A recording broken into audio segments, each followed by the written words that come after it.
Well, it was no particular day of the week, and I was off to the Denny's on West Broadway to meet with my boss, who was the CEO of the company, and another executive. The purpose of the meeting was to talk about a situation that had happened the day before. So as we got settled into a sticky, syrupy booth, I made the decision to take the lead on the conversation. And it went something like this. How about I walk you through this situation from my perspective, and you tell me what I missed? We agreed that we needed to hire someone for this role. We agreed on the job description. We agreed on the compensation. I asked you if you wanted to be part of the interview or the hiring process, and you said, no, I trust you. So I proceeded with the interviews, and I found a great candidate. I checked his references, and I made him an offer. And yesterday, you came down the hall screaming at me because I had done something behind your back. Help me understand what I did wrong and what I did to deserve this treatment. And he said, well, I guess I just have a problem with women. So for the first time in my career, I realized that I couldn't work harder, study, or research my way out of this one. After all, I was born this way.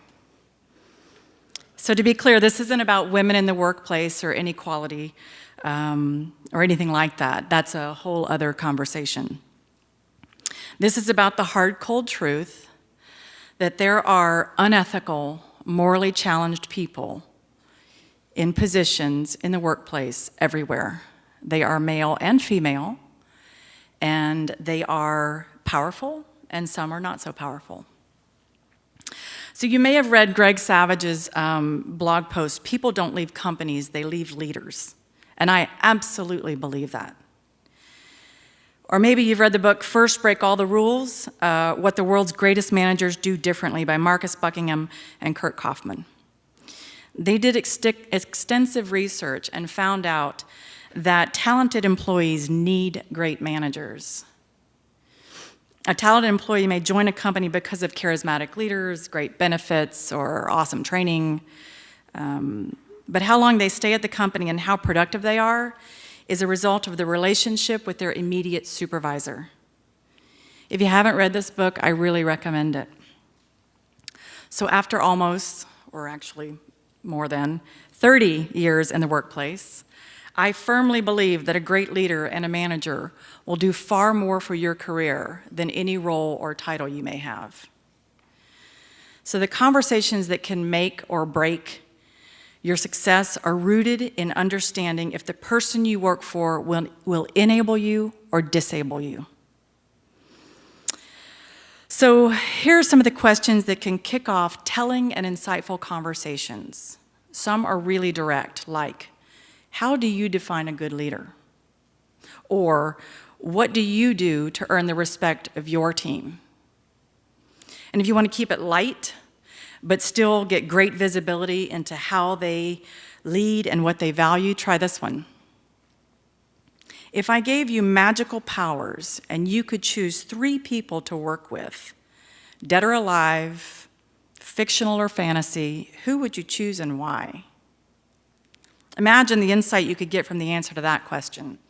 And it's such a light, non-threatening way to get really meaningful information. Another great conversation starter is, what are the 3 most important values you demonstrate as a leader?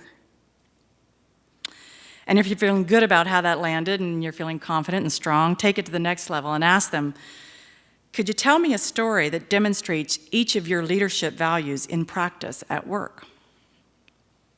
And lastly, a question that I really like to ask is, if I met with your direct reports, what would they say about you?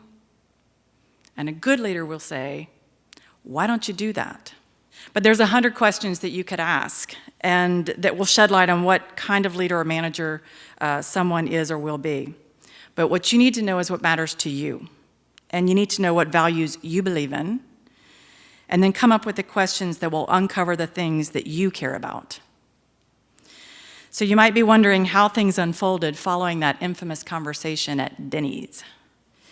So, some months later, I shared the news that I was pregnant with my second child. I was due 2 months after I was to complete my second year with the company. And at that time, I was supposed to receive a very significant bonus. So my 2-year anniversary never happened. I was fired 3 weeks before Christmas, 4 months pregnant, without cause. So my message to you is, take the time to have the conversations that shed light on leadership, values, and ethics. A great leader will do more for your career than any other single thing. Thanks for listening.